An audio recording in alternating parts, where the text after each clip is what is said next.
এখানে লিখেছেন যে মোহতারাম, অন্যান্য বছরের থেকে এবছরের পহেলা বৈশাখটা বাংলাদেশে ভিন্নভাবে উদযাপিত হয়েছে।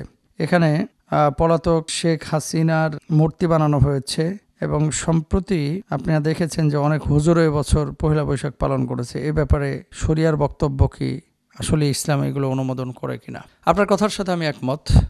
আমি মুস্তাফিজ রহমানী আপনাদের প্রশ্নগুলো নিয়ে লন্ডন থেকে আলোচনা করি। আজকে যে প্রশ্নটি করেছেন, এই প্রশ্নটার উনি যদিও কিঞ্চিত লিখেছেন, বোঝাতে চেয়েছেন যে অন্যান্য বছর তো আমরা পহেলা বৈশাখের এই মূর্তি, তারপরে এভাবে চলাফেরা, এগুলোকে আমরা বলি যে শরিয়া অনুমোদন করে না, তাহলে এবছর কেন আলোচনা হচ্ছে না?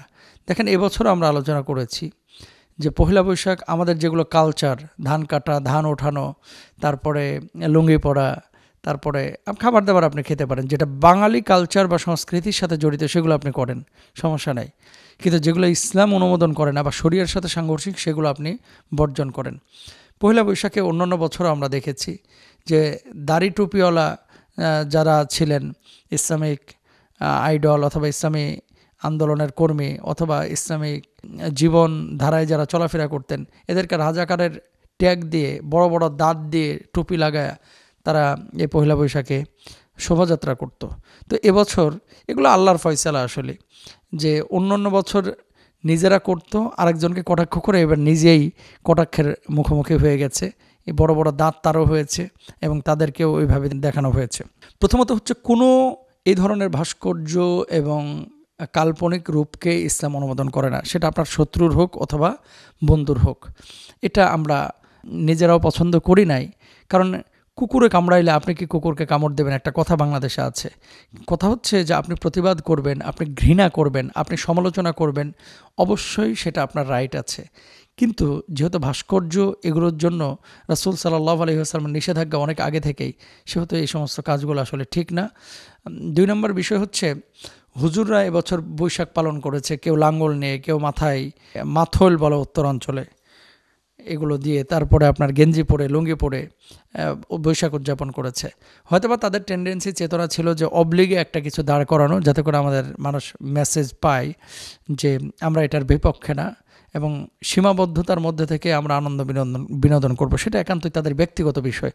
আপনি যদি বলেন যে এইভাবে পালন করা শরীয়তে বৈধতা আছে কিনা, অবশ্যই শরীয়ত এক্ষেত্রে নিরুৎসাহিত করে, উৎসাহ দেয় না এই ধরনের আয়োজনগুলোকে, যে আপনার ঢাকঢোল পিটিয়ে এভাবে আয়োজন করতে হবে।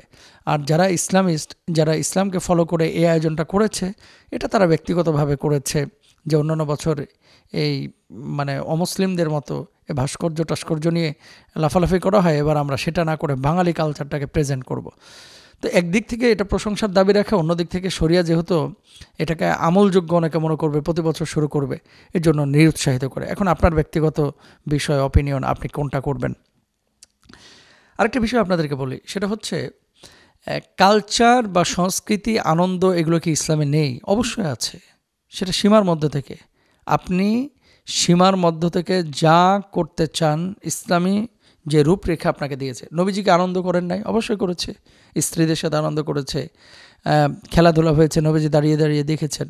তো ইসলামে এগুলো অনুমোদন করে, খেলাধুলা, বিনোদন, কোনো সমস্যা নাই। তবে যারা জালেম, যারা ছাত্রদের খুন করেছে, যারা ছাত্রদের রক্ত দিয়ে নিজেদের পিপাসা মিটিয়েছে, তাদের তো আদালতে বিচার হবেই, আমরা আশা করি ইনশাল্লাহ। কিন্তু কাল্পনিক একটা রূপ দিয়ে ভাস্কর্যে যাওয়া, এটাতে আমরা একমত না।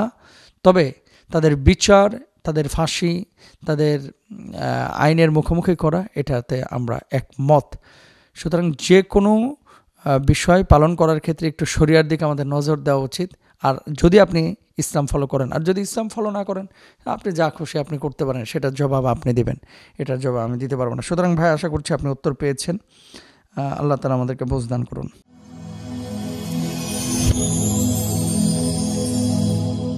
Rose TV 24. Enjoy by listening to the Holy Quran.